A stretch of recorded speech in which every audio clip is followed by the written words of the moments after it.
Good afternoon. My name is Mary Taylor. Today I will be talking to you about Ernest Hemingway's short story, The Snows of Kilimanjaro.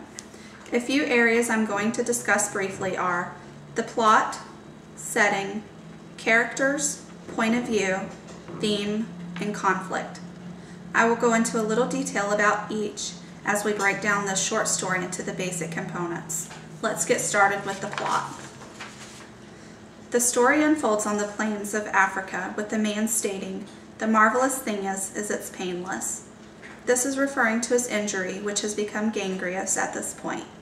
The man, Harry, and his lady friend Helen are waiting for a rescue plane after their truck breaks down. While they wait, they talk back and forth, arguing about different things, one of which is the man convinced he is dying from his injuries. Now, on to settings. The setting of the story is in the African plains, just off in the distance from a snow-capped Mount Kilimanjaro. The mood of the story is set by the man Harry.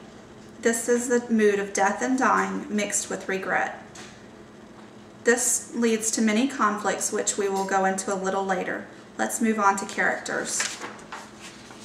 Here, we have the main characters of the story. First, we have Harry. He is the voice of the story, so to speak. He tells of his injury and how it got as bad as it has gotten and how he believes he is dying. He goes on to tell of his talents of writing and how he has saved so many things to write about.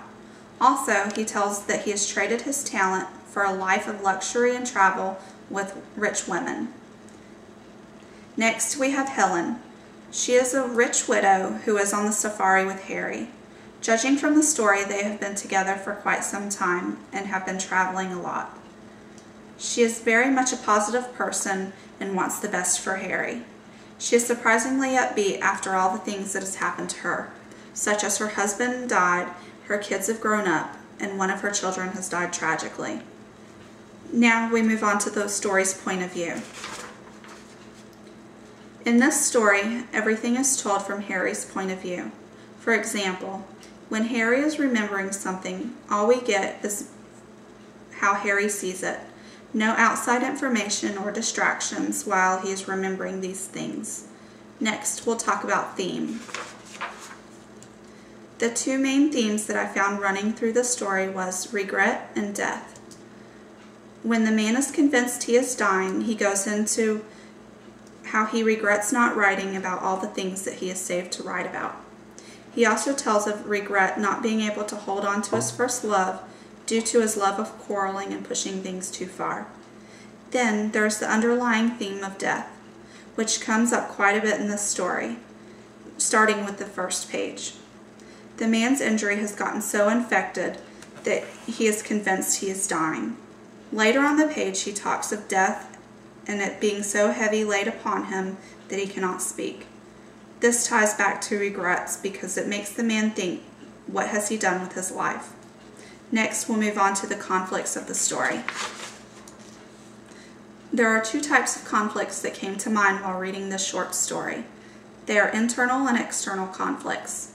The internal conflicts were faced trading his talent for rich women and a life of luxury and travel, and of fighting off the feeling of death creeping in upon him with very heavy weight on top of him.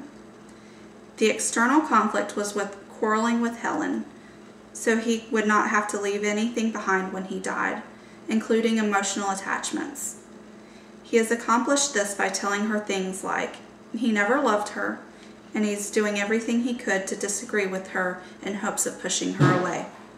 So in conclusion, today I briefly went over how The Snows of Kilimanjaro breaks down into different basic elements: the plot, settings, characters, the point of view, theme, and conflict. This is just a brief summary of how the story broke down to me while I was reading it.